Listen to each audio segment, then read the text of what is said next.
everybody. Welcome to the Comic Game Movie Show. My name is Deshaun, and today I am here to give you my review of the Marvel's What If Episode 2. What if T'Challa was Star-Lord? Now, Episode 1 was really fun with Peggy Carter taking on the role of Captain Carter, or taking on more of Steve Rogers' role, and how things would have played out different. And that was fun, seeing Steve in the Hydra Stomper / Iron Man, like retro Iron Man suit, seeing how like different things leads to different things lead to very different outcomes, and that was fun. That was just really fun watching that. The animation was cool. I like the way it looks. I love seeing Peggy just whoop ass. That was fun. It had some of the best action. It was so good. It was such crisp and really cool action. Dug it through and through. This one is, I agree. This one is the bigger, what's the word I'm looking for? Proof of concept of the what if idea. The what if idea has been around for a very long time. I talked about it in the past. It was a great idea of just doing these what if scenarios. Just letting an artist / writer just write this crazy thing that they know they would never be able to write in the actual canon. But, for one issue, this what if fucking idea, just throw it out there. What if Thanos became an Avenger? What if Wolverine was a vampire? What if the Fantastic Four didn't get their abilities? What if Doctor Doom was a good guy? What if, all kinds of things. Like, what if Spider-Man? What if Uncle Ben lived and Aunt May died? And most of the what ifs, because I actually read that one out because I was just bored on Marvel Unlimited, and I just saw that what if, and I was like, I wonder how different it is. And it really, honestly, it all leads to the same thing, which is kind of funny because Uncle Ben's such a good dude that like it's almost like only thing that was different in that what if comic was that Peter was he was raw for a little bit longer, like he was angrier for a little bit longer. It took him a little bit more time to get over it, to get to the point of being the true Spider-Man, but he got there, It wasn't like he was a bad guy. It was like, no, he got there. Uncle Ben was it was crazy how that comic went, but eventually, by the end of the comic, he was basically right back where he started. He was that Spider-Man again because Uncle Ben and Aunt May both shared the same morals and the same code and the same they preach the same lessons to him. So it comes differently with Uncle Ben because of the way they did the situation. But if the roles were reversed, it would just it wouldn't have really changed much because they both preach the same philosophies. And that's kind of what Peggy Carter, the first episode was it changes some things, but both Steve and Peggy, their love didn't change. The fact that they love each other, the fact that one of them their love is too goddamn pure to exist. But when we get into this one, T'Challa becoming Star-Lord, it is more proof of concept because it is more of an out there concept. The Peggy Carter one wasn't that. This is out there, and I'm just gonna get into some of the big hits. First of all, I love the beginning, seeing Djimon Hounsou get to play fanboy. That is something you don't really see from Djimon Hounsou, and if you know who he plays, the guy at the beginning of, I always forget that guy's name at the beginning of Guardians. Who? I'm Star-Lord. Who? And you've seen Djimon Hounsou in everything. He's been in so much shit. He was the wizard in Shazam. He was just in Quiet Place 2. He's what the fuck else is he in? He's every fucking way. He's in everything. He's about to be in Kingsman. Djimon Hounsou is the man. He's one of those actors that shows up in so many things, and you know his face, you know his voice, but either way, dig Djimon Hounsou. This was the most fun I ever seen that guy have. That really highlighted the episode for me. It's just the excitement in his voice, because he's usually a very serious dude. You do not hear Djimon Hounsou doing what? You don't really see that, and him fanboying out over seeing Star-Lord, T'Challa Star-Lord, was hilarious because, as we all know, the iconic first Guardians of the Galaxy, you might know me as another name, Peter Quill, Star-Lord. Who? The idea that T'Challa is what Peter Quill wishes he was. And honestly, the idea throughout the course of the show is, well, if T'Challa went in outer space, space itself would be better off. I mean, literally, like everything. Not only he became a Robin Hood figure, he takes from the rich and gives to the poor. He completely reformed the entirety of the Ravengers to be like, he reformed the Ravengers. He reformed Thanos. Let's just get it out of the way. That shit was hilarious. Like, I mean, and they got Josh Brolin to come back and voice Thanos as Thanos. T'Challa essentially sat down and had a conversation with Thanos, and he made so much sense to Thanos that Thanos dropped his world, his halving ideas, stopped going after the Infinity Stones, stopped doing all that shit, and joined the Ravengers just to work underneath T'Challa. By the way, this had to have happened pretty early because Nebula's in here, and the only cyber enhancement she has is a tiny little spot on her eye, which means she hasn't gone through all the replacements that Thanos put her through, which means this had to be real early, not pretty early on in Thanos' conquest. And T'Challa was able to basically almost prevent the entire Infinity Saga from happening from just having a conversation, by just reasoning with Thanos. He met Thanos. Like, we don't know how that conversation went, but oh my god. And it added even more authenticity having Josh Brolin come back to voice Thanos. It was just so fun when Thanos just shows up. I'm a big enough man to admit when I'm wrong. T'Challa gave me another option that I could agree with, so I follow him.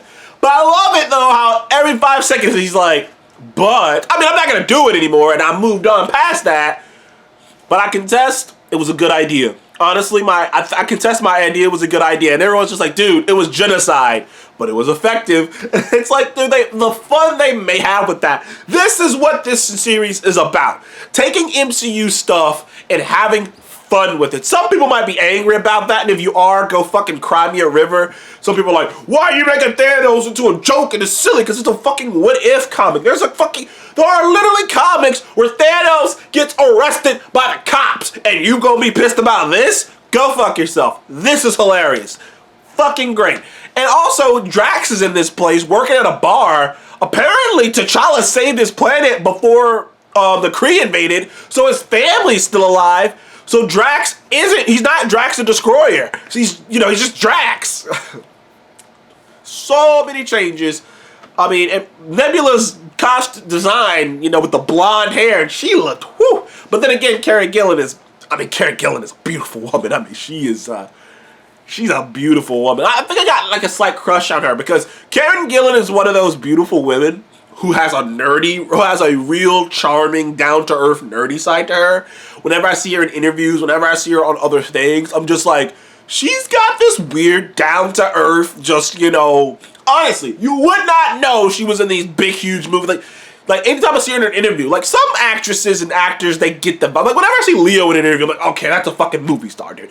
Like that's just the vibe he gives off. It's kind of like Matt Damon. Matt Damon to me, whenever I see him in an interview, he just gives off the vibe of just a dude. Like you wouldn't imagine he was in all these $1 million movies. Like, he just seems like a dude to me. And that's the same thing with Karen Gillan, who came back to voice Nebula, which it was great. They got a lot of people to come back to voice characters that I just would not have. Like when they got Benicio del Toro to come back and voice the Collector. I can't believe they got him to come back for that. I was so shocked. They got Josh Brolin to come back and voice fucking Thanos. It's just like, this is fun, dude. They even got some of the people who played the Dark Black Order to come back.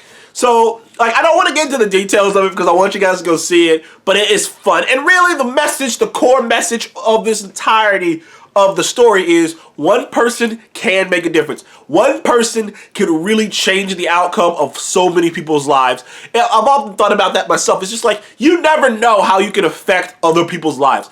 You never know until you do it. Until you actually, until you say something. You never know. Maybe nothing will happen. Maybe nothing will happen at all. Maybe if you say something to someone. Maybe if you say something kind to someone. Maybe if you go out of your way for someone. Nothing will happen. Nothing would have changed. Nothing would have happened.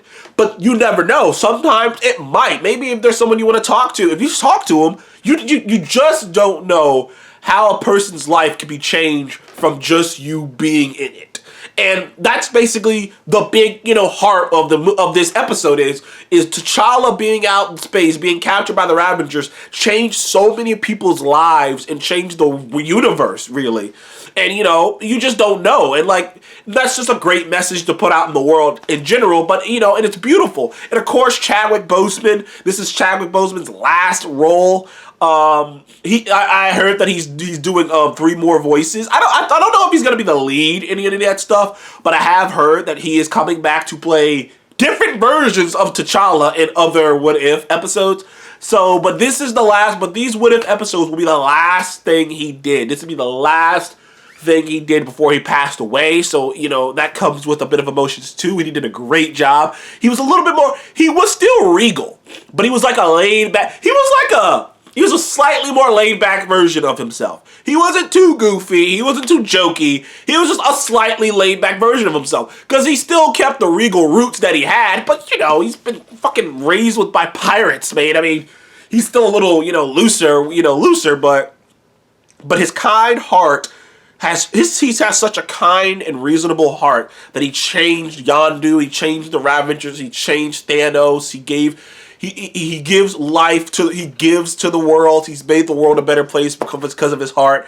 And that's just a beautiful thing. It was just a beautiful thing. And maybe that was even a slight message to Chadwick Boseman himself. Something that we never thought about, but that Chadwick Boseman's, by being himself and being in these films, helped change the world and change our opinions on a lot of things. And that's just a beautiful message at the end of the day. I love this episode. This is a 10. This is a 10 for me. I loved this episode. I had so much fun with it. It's playing with lore, the Collector, all the stuff the Collector has. They even got Seth Green to come back and play Howard the Duck. Yeah, I was they got people to come back for roles that it's you didn't have to do that. You didn't have to get Benicio to come back and play the Collector. Collector in the MCU hasn't really been that big of a deal. He's been in the first Guardians and Infinity War. That's it.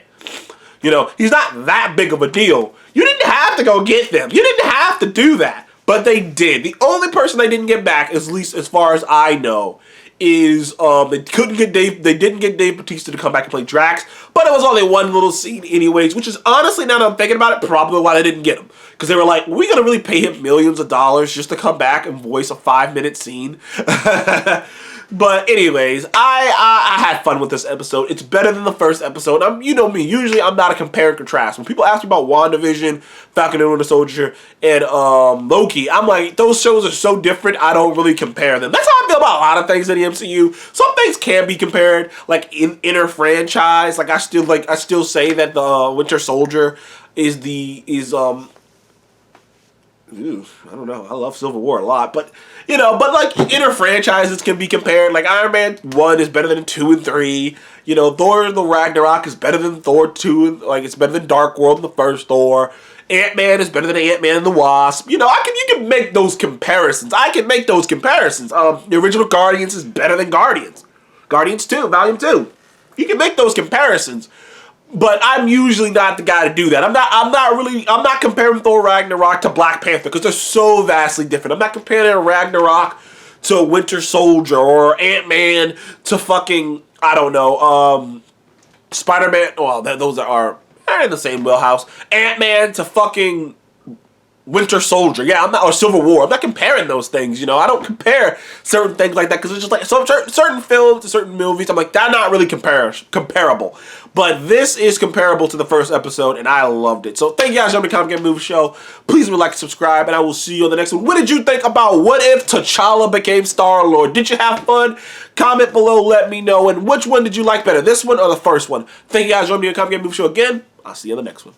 Goodbye.